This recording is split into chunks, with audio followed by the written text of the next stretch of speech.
ದೆಹಲಿಯ ಭಾರತ್ ಮಂಟಪದಲ್ಲಿ ಇಂದು ನಡೆಯಲಿರುವ ಉದಯೋನ್ಮುಖ ಈಶಾನ್ಯ ಹೂಡಿಕೆದಾರರ ಶೃಂಗಸಭೆಯನ್ನು ಪ್ರಧಾನಿ ನರೇಂದ್ರ ಮೋದಿ ಉದ್ಘಾಟಿಸಲಿದ್ದಾರೆ.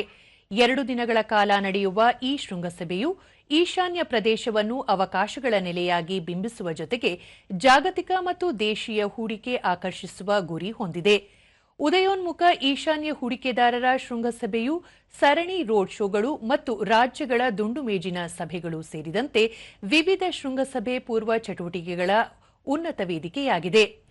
ಪ್ರವಾಸೋದ್ಯಮ ಮತ್ತು ಆತಿಥ್ಯ, ಕೃಷಿ, ಆಹಾರ ಸಂಸ್ಕರಣೆ ಮತ್ತು ಸಂಬಂಧಿತ ವಲಯಗಳು, ಜವಳಿ, ಕೈಮಗ್ಗ ಮತ್ತು ಕರಕುಶಲ ವಸ್ತುಗಳು, ಆರೋಗ್ಯ ರಕ್ಷಣೆ, ಶಿಕ್ಷಣ ಮತ್ತು ಕೌಶಲ್ಯ ಅಭಿವೃದ್ಧಿ, ಮಾಹಿತಿ ತಂತ್ರಜ್ಞಾನ ಅಥವಾ ಮಾಹಿತಿ ತಂತ್ರಜ್ಞಾನ ಆಧಾರಿತ ಸೇವೆಗಳು, ಮೂಲಸೌಕರ್ಯ ಮತ್ತು ಸರಕು ಸಾಗಣೆ, ಇಂಧನ, ಮನರಂಜನೆ ಮತ್ತು ಕ್ರೀಡೆಗಳು ಹೂಡಿಕೆ ಉತ್ತೇಜನದ ಪ್ರಮುಖ ಕ್ಷೇತ್ರಗಳಾಗಿವೆ.